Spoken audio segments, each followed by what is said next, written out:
Benvenuti alla prima puntata di Veneto in Transizione, un nuovo programma che racconta il nostro territorio sotto il punto di vista artistico, culturale ed imprenditoriale. Gli argomenti trattati sono veramente tanti, dalla Grande Guerra al mondo digitale, alle start-up, al mondo green. Lo faremo con i nostri ospiti in studio e tanti reportage di approfondimento. Oggi parleremo di musica, tradizioni culturali venete e viaggi. Vi porteremo al borgo Stramare, in provincia di Treviso, per poi andare in Messico, dove vive una comunità di origine veneta.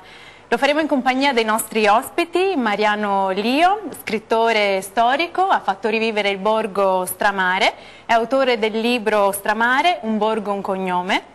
Elena Filini, direttrice del coro di Stramare, e Andrea Gorgi Zuin, musicista che viaggia in tutto il mondo per conoscere i popoli attraverso la loro musica. Ha un blog, il tuo blog è? www.ilcamminodelamusica.it. E lì racconta i suoi viaggi, lo ha fatto anche con un libro dal titolo La musica nel sangue. Quanti paesi hai già visitato, Andrea? Mi cogli impreparato. Saranno, penso almeno una decina, 12. Ma prima di andare in paesi così lontani rimaniamo qui vicino e quindi andiamo a raccontare il borgo Stramare di Segusino, in provincia di Treviso. E Stramare era un borgo disabitato fino a pochi anni fa. Poi è arrivato Mariano e gli ha dato una seconda vita. Quindi Mariano, raccontaci questa storia d'amore, com'è nata? Allora, Stramare, che è una frazione di Segusino sulle Prealpi Trevigiane, ho cominciato a frequentarlo verso la fine degli anni '80 durante le mie ricerche antropologiche, quindi espressioni dialettali, oggetti di vita andata, e quindi mi sono avvicinato a questo borgo che conoscevo ma che di fatto non avevo mai approfondito. È stato amore a prima vista quando sei arrivato a Stramare? Un amore a prima vista perché già allora mi ha dato l'idea di un qualcosa fuori del tempo, presidiato da poche persone allora, neanche una decina. Perché Stramare, raccontiamo che è stato disabitato fino a pochi anni fa perché durante gli anni 60 con il boom economico le persone sono partite, hanno lasciato il borgo e poi sono rimaste soltanto poche vedove. Sì, infatti dai 130-140 abitanti che aveva, poi col boom degli anni 60-70 la gente naturalmente si è spostata nel paese per l'industria dell'occhiale che stava prendendo il volo e per cercare anche una vita più agiata e più agevole, come abitazioni soprattutto.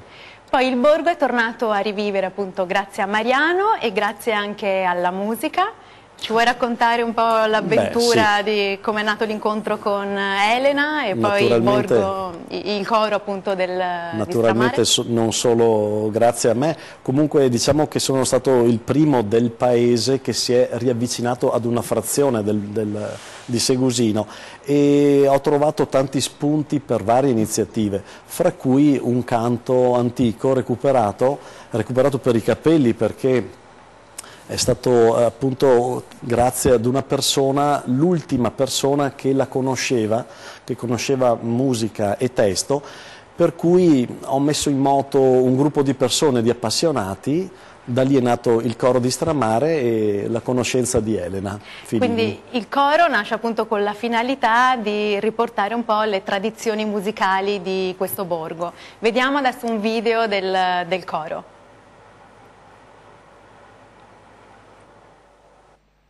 Questa è la notte santa,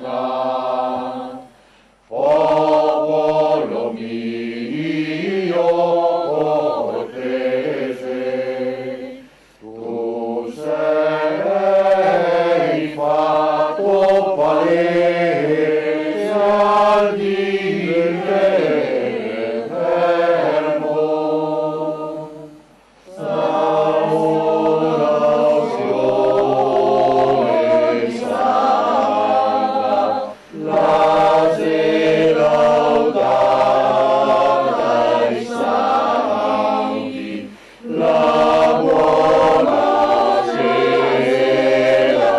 Tutti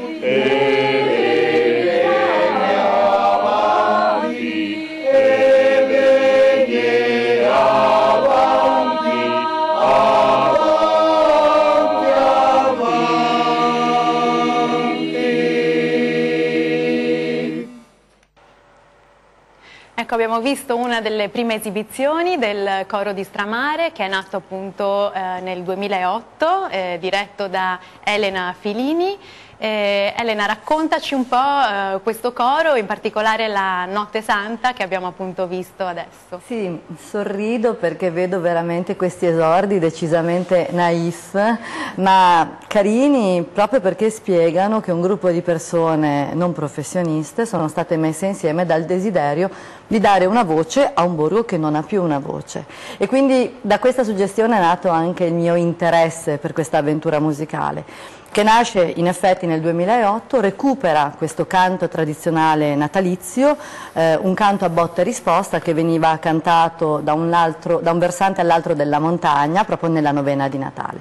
Si pensava ad un'avventura isolata che si concludesse così, in realtà il coro sta facendo la sua strada da quegli anni, siamo all'inizio del 2015, abbiamo realizzato molte cose. Quindi adesso ogni anno rivivete un po' questa tradizione, raccontaci come si svolge appunto la Notte Santa di Stramare. La Notte Santa è una serata che si svolge sempre in prossimità del Natale.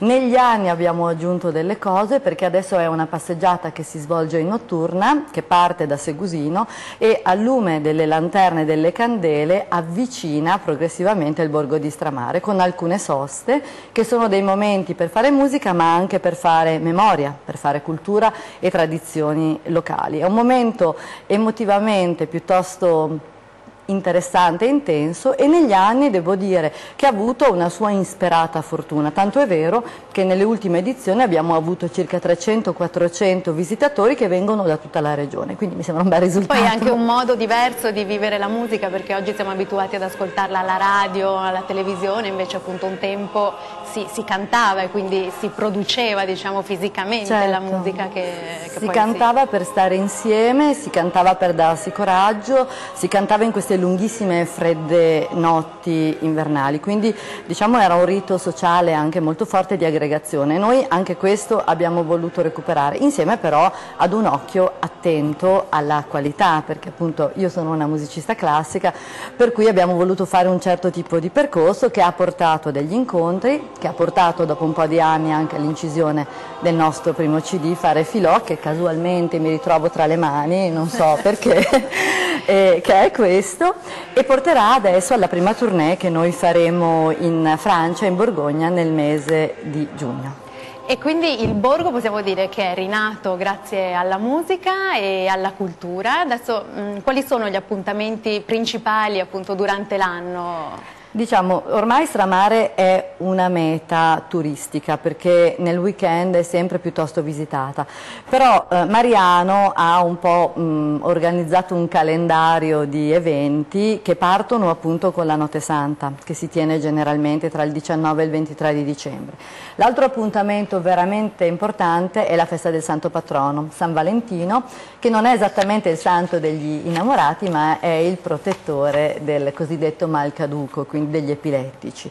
A San Valentino la tradizione, la musica, l'ospitalità si mescolano in una giornata veramente al di fuori del tempo, perché a Stramare c'è un'associazione che si chiama Amare Stramare, anche questo è molto particolare, un borgo montano che si chiama Stramare e che ha anche dentro questo verbo amare. Noi l'abbiamo un po', ne abbiamo fatto un po' un'icona, amare un luogo del genere diventa Amare Stramare. Questa associazione organizza questa giornata aperta al pubblico che si apre alla mattina e si conclude nel pomeriggio, che vede tutta una serie di suggestioni culturali, musicali e di memorie con vari ospiti.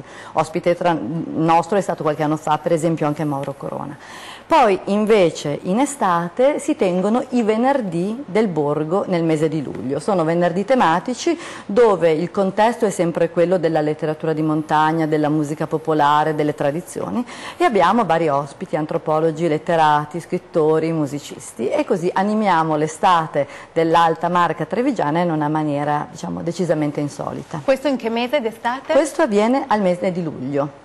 E poi so che nel coro c'è anche una ragazza messicana che è rimasta... Sì, raccontaci la tua storia. È una cosa interessante perché il coro di Stramare nasce come un coro di non professionisti, però poi nel tempo ha aggregato anche dei professionisti. Forse la presenza più atipica è quella di Violetta Paulina Carvajal, che è una ragazza messicana, e adesso capiremo anche come è riuscita ad arrivare a Segusino, ma è una musicologa, è dottore in musicologia. È arrivata a Segusino proprio in uno di questi incontri scambi con il Messico, di cui poi Andrea ci parlerà. Si è sposata a Segusino, vive qui e quindi ha cercato una situazione culturale e musicale che potesse essere in linea con quella che è stata la sua esperienza musicale, e ha trovato il coro di Stramare. Invece ti devo raccontare che in Messico, a Chipilo, c'è una comunità di Segusino che è emigrata quasi più di 100 anni fa e vive lì e mantiene ancora oggi le tradizioni venete. Andiamo a trovarli.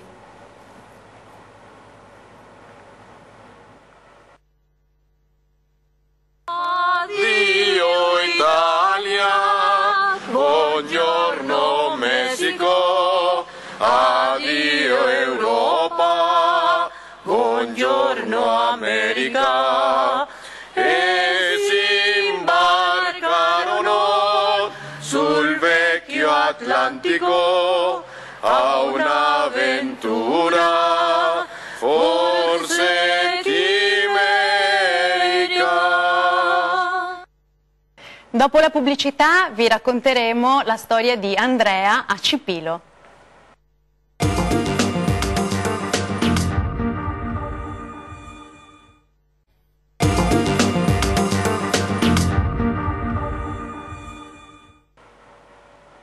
Eccoci di nuovo a Veneto in Transizione, siamo stati a Chipilo e adesso Andrea ci racconterà il suo viaggio.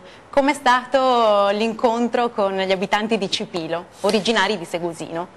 Beh, è stato direi stravagante, pieno comunque di emozione e sorprendente, perché fai conto di trovarti in un paese completamente differente ovviamente dall'Italia, come è appunto il Messico, e all'improvviso trovarti invece a Chipilo, dove la maggior parte della popolazione, che è una popolazione di 4-5 mila abitanti, parla come primo idioma il dialetto antico di Segusino dell'Ottocento. Ma quindi è un dialetto diverso rispetto a quello che parliamo qui in Veneto? O...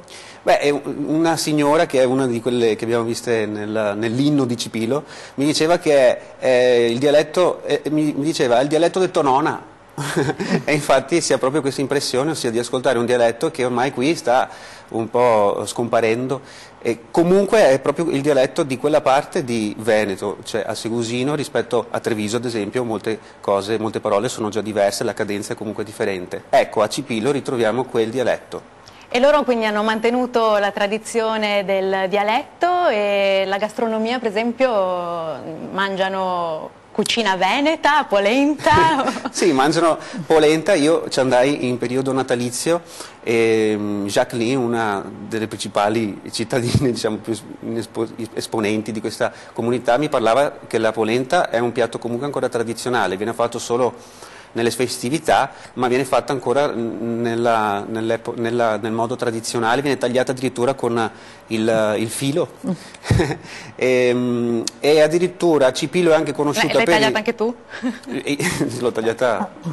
Lui l'ha mangiata. Io l'ho mangiata, che era buona. Veramente migliore, sì. Il formaggio, Chipilo è conosciuta anche per il formaggio. In Messico è un aneddoto interessante che ai messicani non piace il formaggio stagionato, quindi solo formaggio fresco. Ho capito. E loro quindi sono emigrati più di 100 anni fa, ma si sentono più italiani o più messicani? Allora io direi che loro si sentono sicuramente nel cuore italiani, mentre nei comportamenti, nel carattere, penso che dopo 130 anni comunque le nuove generazioni abbiano acquisito proprio un modo di fare tipicamente messicano. È molto bello il fatto che loro mischino le due tradizioni, non nel senso che fanno delle tradizioni ibride, ma le vivono entrambe. Quindi ad esempio a Natale ci sono delle tradizioni tipiche nostrane, ma anche delle tradizioni messicane, e loro festeggiano 2 volte, cioè, festeggiano sempre perché ovviamente avendo più tradizioni da rispettare il divertimento è maggiore. Quindi ogni scusa è buona per fare fiesta. Esatto. Vediamo il secondo reportage da Cipilo. Abbiamo nipota, Celina, ha 5-6 anni, e nella messa, al final della messa, canta un bel pensiero. Perché il sintomo non è che non cantarlo, no, perché stai in chiesa né niente, ma al fondo.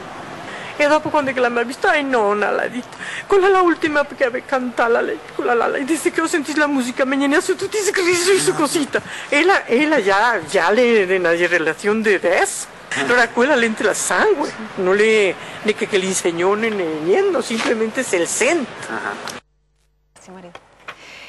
Beh, abbiamo visto una storia commovente di una signora di Cipilo, quindi Andrea, tra tutti i viaggi che hai fatto nel mondo alla ricerca appunto delle comunità venete, dove hai sentito il legame più forte con il Veneto?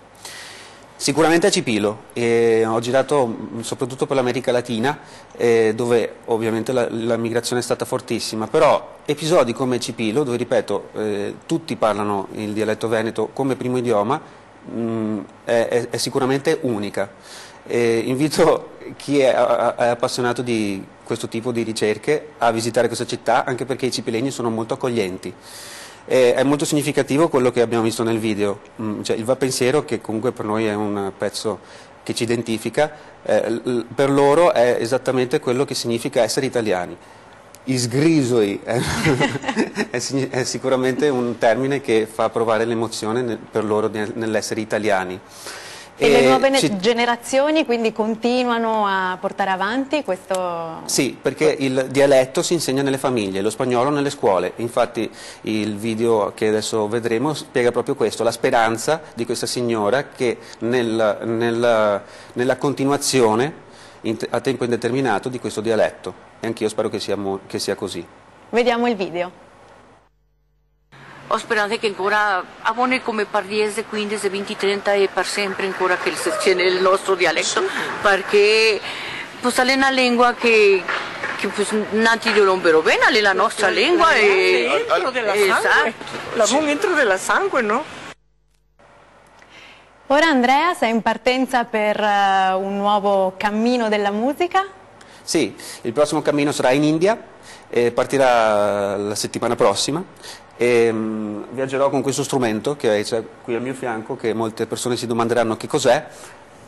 È un disco volante che io dico venuto da Marte per liberarci tutti, e fa un suono, non so se si possa ascoltare perché ho il microfono qui, però è celestiale. Sarà semplicemente lo strumento per attirare l'attenzione delle persone. Però lì non ci saranno veneti in India, presumo. In realtà sì, i veneti sono dappertutto, c'è un veneto che ha fatto una scuola a Varanasi per bambini in situazioni non molto felici, ai quali però insegna non solamente l'educazione didattica ma anche l'educazione civile sotto un'ottica indiana.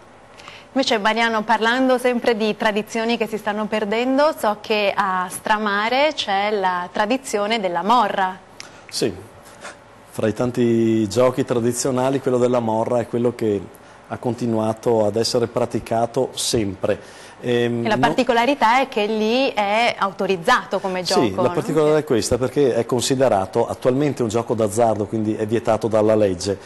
Abbiamo una deroga speciale che ogni anno chiediamo alla questura, per cui per quel giorno i pochi giocatori rimasti si sfidano al gioco della morra. Una volta appunto era vietato perché si presta molto a delle baruffe, perché la contestazione è in agguato, nel senso che devono sommare dei numeri dati dalla... Perché è un gioco abbastanza concitato. È un gioco di una velocità incredibile e veramente particolare, peccato che... Sapete giocare anche voi? Io confesso zero. Sappiamo le regole, però di fatto giocare è veramente difficile. Certo.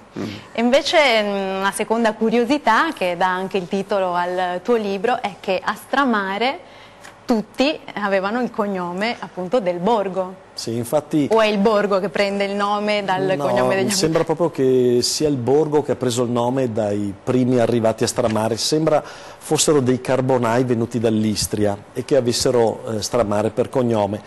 E poi il borgo si è sviluppato mantenendo un certo spirito autarchico anche nelle famiglie che si sono formate, per cui quasi tutte le famiglie sono di cognome Stramare. Da lì è nata anche l'esigenza di distinguere i vari ceppi, perché una volta era tradizione tramandare il nome del nonno, per cui c'è stato un momento in cui c'erano addirittura 10 Stramare Giovanni.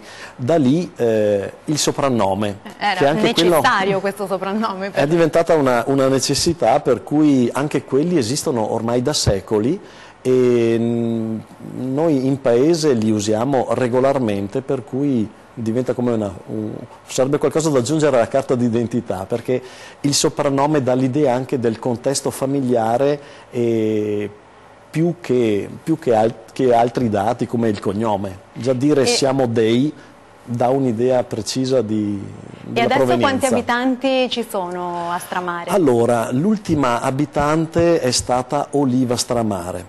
Oliva Stramare è del 1915 ed vive, e quindi fra qualche mese farà 100 anni. Ma continua a vivere lì nel borgo? No, ahimè, adesso abita con le figlie, però fino al 2007 è stata lei a presidiare il borgo.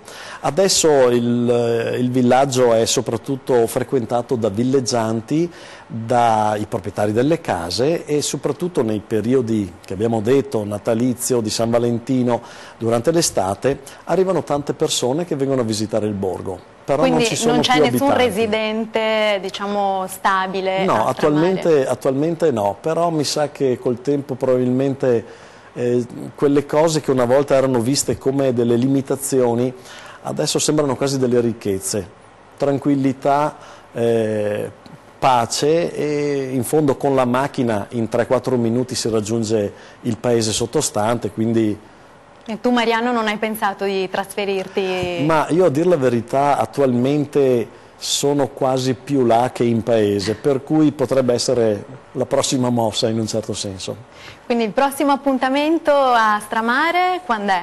Il prossimo appuntamento è per la festa di San Valentino, che generalmente viene organizzata nella domenica più prossima al 14 di febbraio. È una giornata intera perché si apre alla mattina con una celebrazione e vede confluire un po' quelli che sono gli elementi caratterizzanti di una cultura pedemontana, la banda del paese, naturalmente il coro. C'è sempre un tema, perché generalmente viene invitato qualche antropologo, scrittore, per cui si fa anche una riflessione, oltre al debito di memoria si cerca di fare anche una riflessione ulteriore su come si può conciliare il passato con il futuro. Poi c'è la musica, ci sono i giochi e si sta insieme. Allora saluto gli amici di Segusino e di Cipilo e vi do appuntamento alla prossima puntata di Veneto in Transizione.